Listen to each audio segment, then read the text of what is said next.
Oi, pessoal, eu sou Leandra Pérez, superintendente de comunicação da B3.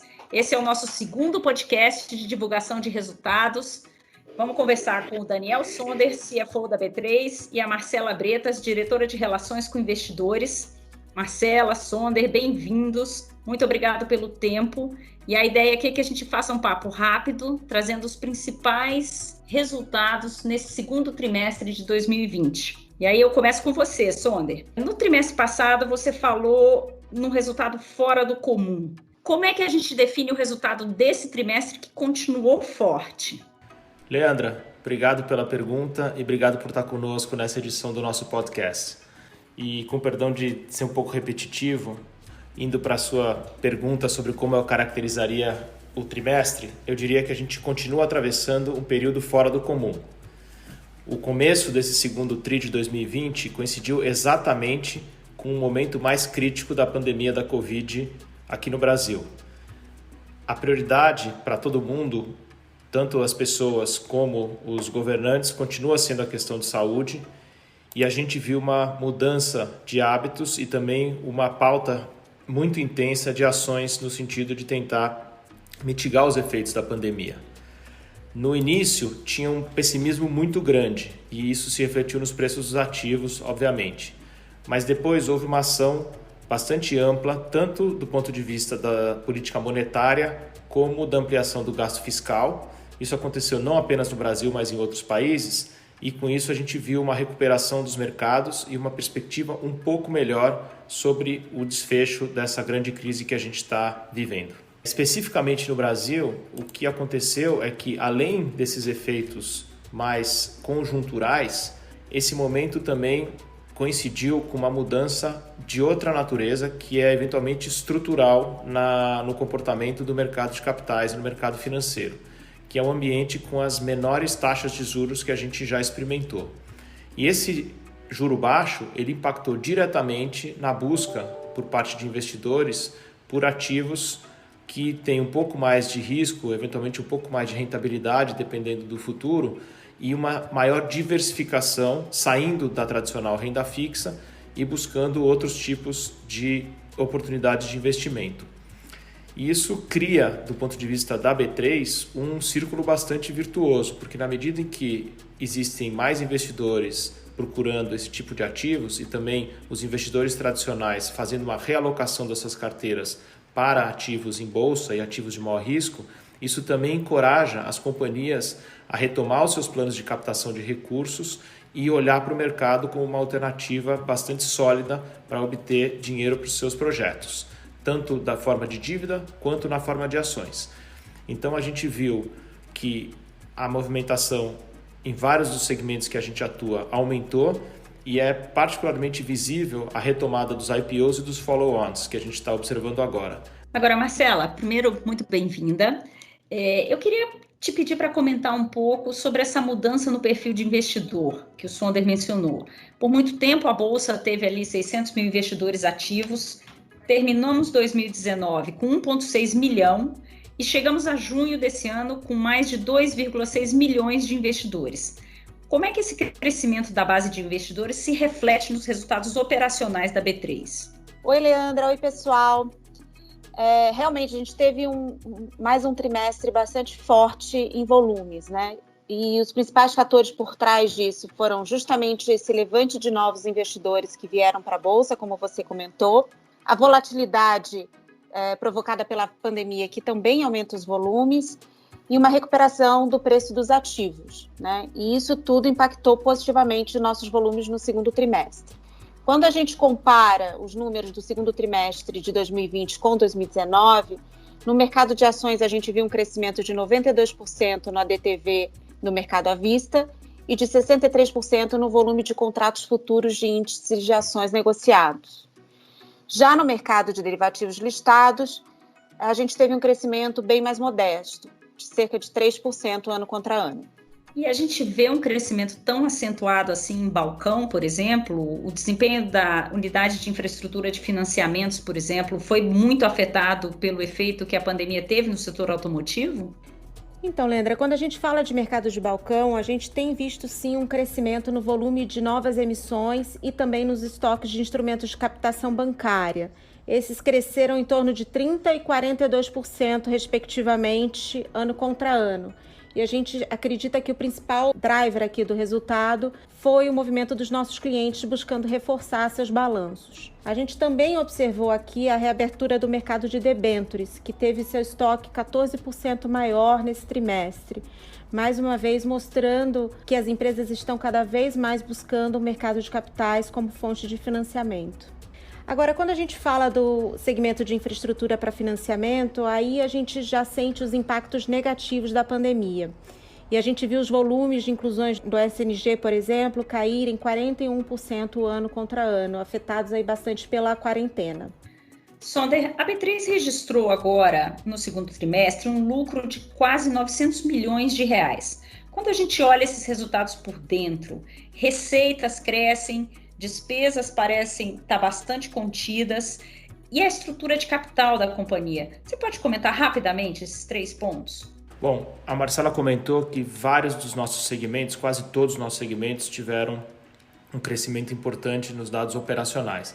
Isso acaba se traduzindo numa receita bem maior nesse trimestre com relação ao segundo trimestre de 2019. Então, a nossa receita total cresceu 35% nessa comparação ano contra ano.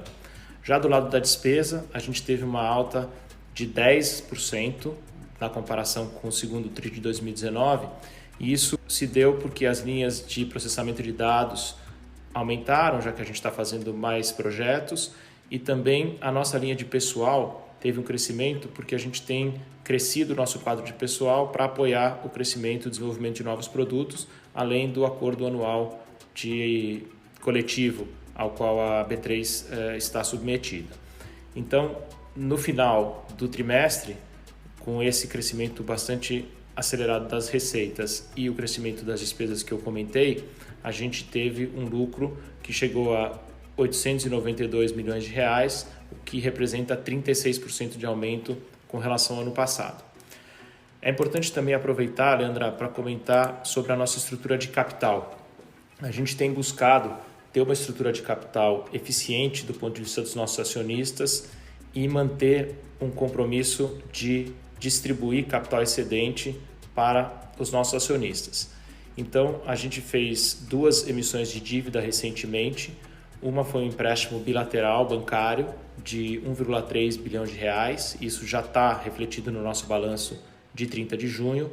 E a outra foi anunciada antes da divulgação, através da reunião do Conselho, que aprovou a emissão de uma debênture local de 3,5 bilhões de reais. E com isso a gente avança rumo ao nosso desenho de estrutura de capital que a gente acha ideal, e essa debênture deve ser emitida até o final desse mês. Uma última pergunta, olhando os números, Sonder. A gente teve uma pequena mudança no guidance de CAPEX. O que foi? Bom, a gente está fazendo um grande programa de investimentos e esse programa está ligado, como todo mundo já sabe, à manutenção da nossa estrutura de tecnologia e também ao lançamento de produtos. Entretanto, a gente teve durante esse ano um aumento bastante significativo no volume de operações e a gente resolveu intensificar os investimentos e acelerar algumas coisas que estavam no nosso programa. Então, com isso, a gente ampliou o nosso guidance. Além disso, a gente tem parte dos nossos investimentos em equipamentos com valor atrelado ao dólar e, por isso, a gente também sofreu um pouco de aumento nesse valor. Agora, eu queria que vocês olhassem um pouquinho como deve ser o desempenho da companhia até o final do ano. A gente sabe que a volatilidade e o exercício de cenários ele ainda é bastante desafiador, mas como é que vocês enxergam esse desempenho? Acho que é importante dar exemplos de como é que a gente vem cumprindo o nosso compromisso com os clientes de entregar novos produtos e soluções para o mercado. Então, no último trimestre, alguns dos produtos que nós lançamos incluem o contrato de opção de Copom, uma nova ferramenta de precificação de debêntures, uma nova modalidade de listagem de fundos de infraestrutura, e no mercado de balcão a gente lançou os créditos de descarbonização, que são os CBIOS, e a letra financeira garantida, que a gente desenvolveu junto com o Banco Central para facilitar o acesso ao crédito durante a pandemia. E por fim, acho que vale destacar que, atendendo ao pedido de participantes de mercado que pediram para a gente para ter um pouco mais de tempo para fazer os ajustes necessários em suas plataformas, a gente postergou a implementação da nova tabela de preços de ações para 2021. Sonder, eu queria encerrar te pedindo para comentar um pouco como é que a B3 tem se posicionado e qual o papel que a B3 enxerga para a companhia durante a pandemia, indo além, obviamente, do que são as nossas necessidades de segurança operacional e aquelas diretamente ligadas ao nosso negócio. Além de olhar para os nossos negócios diretamente para os clientes, a gente também observou o que estava acontecendo na sociedade de forma mais ampla e estruturou um projeto de doações para buscar, de alguma forma, apoiar as parcelas mais vulneráveis da nossa sociedade. Através da B3 Social, que é uma entidade na qual nós somos associados fundadores, e também utilizando o orçamento da B3, a gente pretende doar até o início de 2021 50 milhões de reais para diversas iniciativas. A gente já ultrapassou mais da metade desse valor e temos focado principalmente em saúde pública, em projetos de alimentação emergencial e também em projetos de recuperação da capacidade de geração de renda em alguns segmentos. E agora a gente está, nesse momento, com uma campanha muito bacana, onde os nossos funcionários foram convidados para indicar organizações para receberem recursos. Isso é uma forma também da gente pôr em prática valores que a gente considera muito legais da nossa comunidade de funcionários. Sonder, muito obrigada. Queria agradecer também a Marcela por participar desse papo. Espero que ele tenha sido útil para todos vocês. A gente deixa aqui o conteúdo disponível no site de relações com investidores da B3. Ele pode e deve ser compartilhado por e-mail ou WhatsApp para a rede de contatos de vocês. E aqui do meu lado, muito obrigado. Até o trimestre que vem. Marcela. Obrigada, Leandra. Obrigada a todos que ouviram. Sonder. Até a próxima, pessoal. Valeu, gente.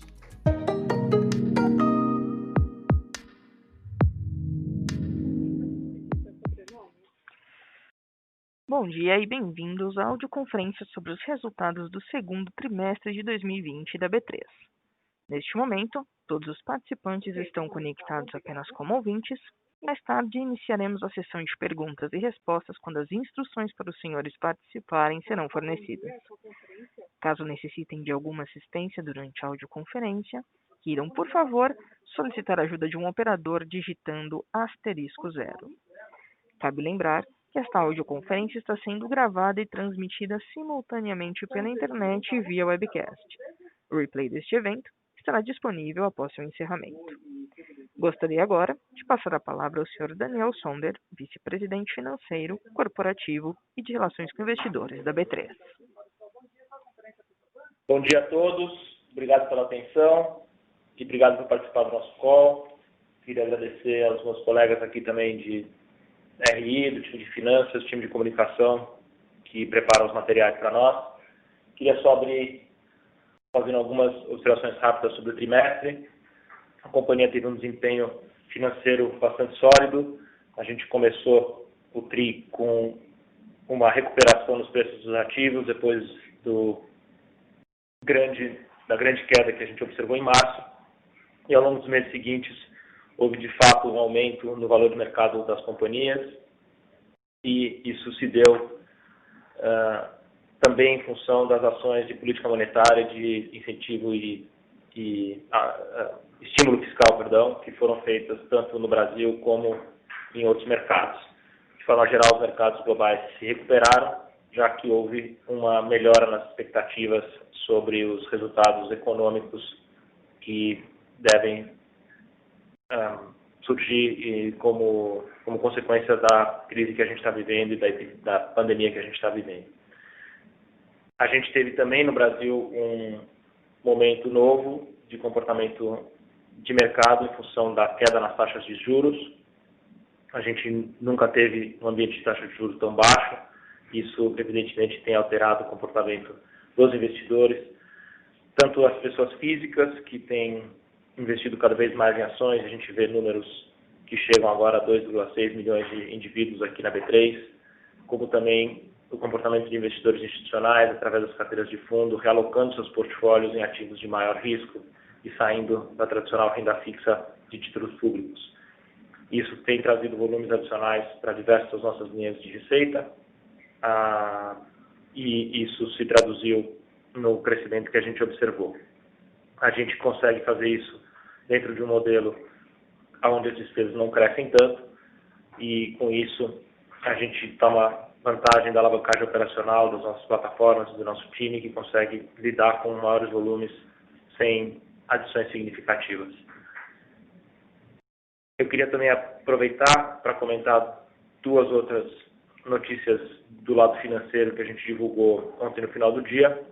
A primeira foi a ampliação do nosso orçamento de investimentos para o ano, que foi somado em 95 milhões de reais, e com isso a gente consegue acolher os investimentos novos que a gente tem feito em aumento de capacidade de processamento e também em lançamento de novos produtos importantes para o nosso plano estratégico.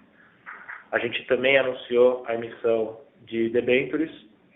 O Conselho aprovou a emissão de 3,6 bilhões de reais em debêntures com prazo final de 4 anos, e com isso a gente caminha para uma estrutura de capital que a gente entende equilibrada e desejável para os nossos acionistas e permite à companhia cumprir a sua ambição de distribuir capital e recursos para os nossos acionistas através de juros sobre capital próprio, dividendos, recompras e outras formas de distribuição de capital.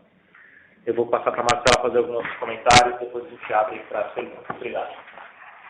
Bom dia, pessoal. Espero que todos estejam bem. Vou falar rapidamente aqui sobre nossos destaques de performance operacional e financeira no trimestre, tá bom?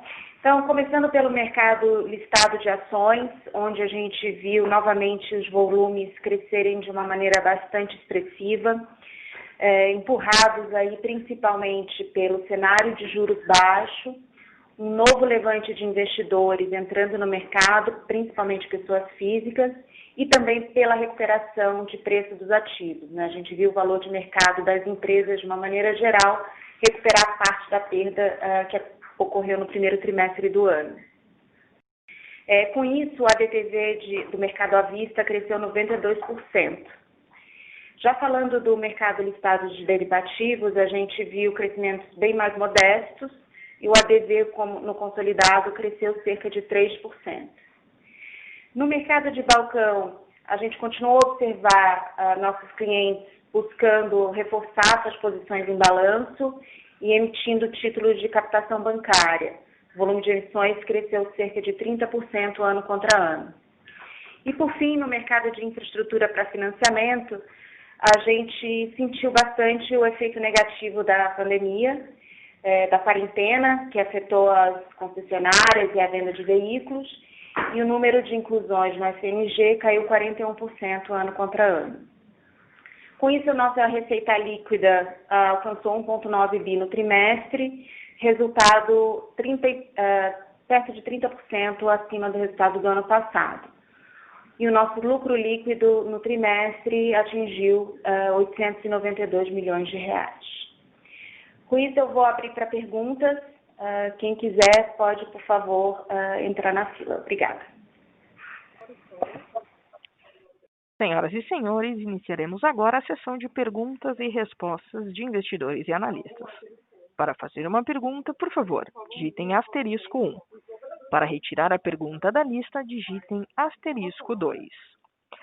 Nossa primeira pergunta vem da senhora Mariana Tadeu, UBS. Bom dia a todos, parabéns pelo resultado. A minha dúvida é em relação à nova política de preço. Ontem vocês também anunciaram que adiaram para o começo do ano que vem. Se puderem dar um pouco mais de cor, por que tiveram que adiar a implementação da política, se foi um programa mais de sistema de B3 ou das corretoras, e se vocês, considerando, né, a nova tabela, se vocês têm alguma simulação de quanto isso poderia ter afetado a margem de equities agora no primeiro semestre do ano. Obrigada.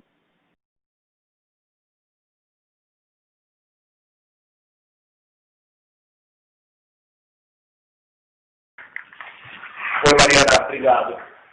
Eu não tenho aqui uma estimativa, olhando para trás, de quanto teria sido esse impacto de receita. A gente fez aquela modelagem no anúncio no início do ano, olhando nos 12 meses anteriores, né, qual teria sido a renúncia de receita, que foram de 250 milhões de reais. Eu tenho bastante convicção que o número seria bem maior, né, numa base anualizada no primeiro semestre desse ano, porque, obviamente, os volumes foram bem maiores que a gente viu aqui. A gente teve uma movimentação muito maior e a nossa política ela promovia exatamente descontos mais profundos para investidores que negociassem maiores volumes. Então, certamente teria sido numa base anualizada maior do que 250 milhões, mas eu não tenho exatamente quanto que seria esse número, tá? Com relação à postergação, o que a gente tem que lembrar é que a gente fez aquele anúncio e os trabalhos todos, né, num ambiente bem diferente. Então, a gente estava no início do ano, esperando ser um ano normal de encadeamento de projetos no mercado e com uma rotina, vamos dizer assim, de execução de projetos mais normal. E é claro que no primeiro semestre desse ano todo mundo foi bastante impactado pela forma de trabalho diferente e também pelas demandas que surgiram em função do enorme aumento de volumes e das pressões que isso colocou na capacidade operacional, tanto nossa quanto do mercado. Tá? Então, a gente tem uma série de câmaras, de formas de interlocução com o mercado, e todo mundo concordou que era uma medida razoável a gente postergar alguns meses. Do nosso lado, existe uma vontade muito grande de colocar isso em prática. Eu acho que é um compromisso que a gente tem com os investidores, com os usuários da nossa plataforma. Eu tenho certeza que também as corretoras estão trabalhando nesse sentido, porque promove o crescimento do mercado, promove o crescimento de volume, e a gente vai focar nossas energias para fazer isso acontecer assim que possível. Mas nesse primeiro semestre não andou tanto quanto a gente imaginava, e como a gente fez um anúncio público, a gente achou correto fazer um anúncio público da postergação também, né? Eu acho que atrasos de projetos são comuns em diversas companhias, nem todas assim, têm uma comunicação, né, com o mercado e com os clientes da mesma maneira que a gente faz. A gente achou que o correto era manter a linha de comunicação mesmo quando esse atraso foi articulado aí, ou foi combinado. Ótimo, obrigada.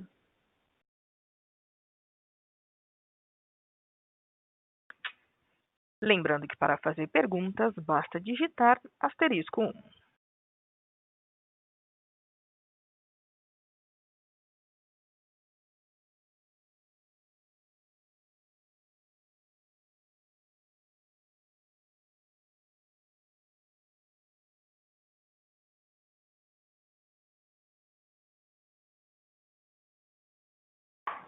A gente recebeu, foram 2 perguntas pendentes do inglês, que a gente vai fazer agora aqui, do Pedro Gonzaga, da Pacífico.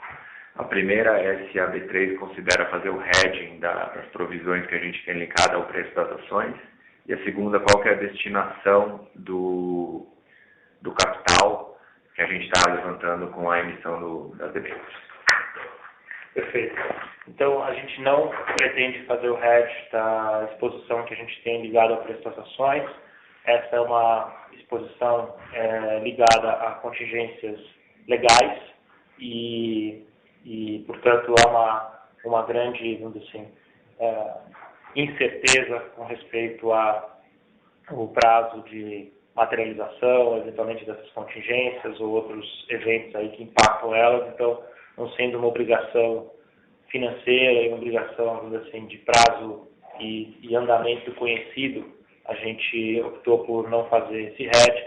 Ele é uma oscilação, assim, que impacta os nossos demonstrativos financeiros, mas que não impacta nem a posição de caixa da companhia, nem outros aspectos assim, mais práticos, é um registro contábil da situação disso. Nós temos ações de tesouraria suficientes para eventualmente honrar isso, caso esse pagamento todo seja devido. Então, a gente se sente confortável que a companhia está economicamente protegida e, embora exista essa oscilação contábil, a gente não pretende fazer o hedge.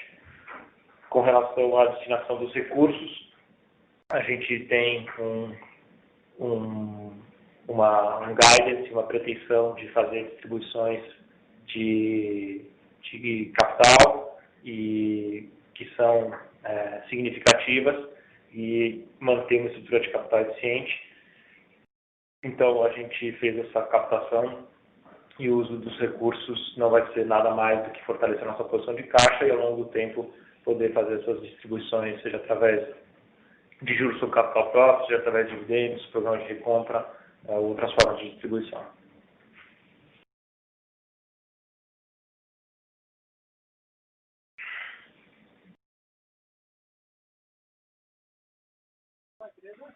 Novamente, para fazer uma pergunta, basta digitar *1.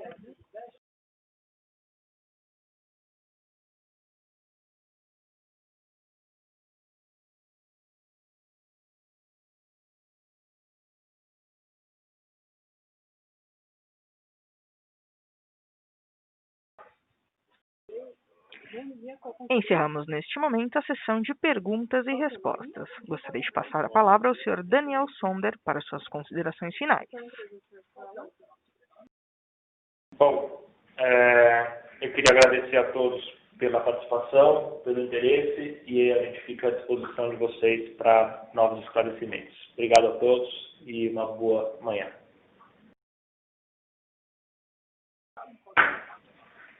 A audioconferência da B3 está encerrada. Agradecemos a participação de todos, tenham um bom dia e obrigada por usarem Chorus Call Brasil.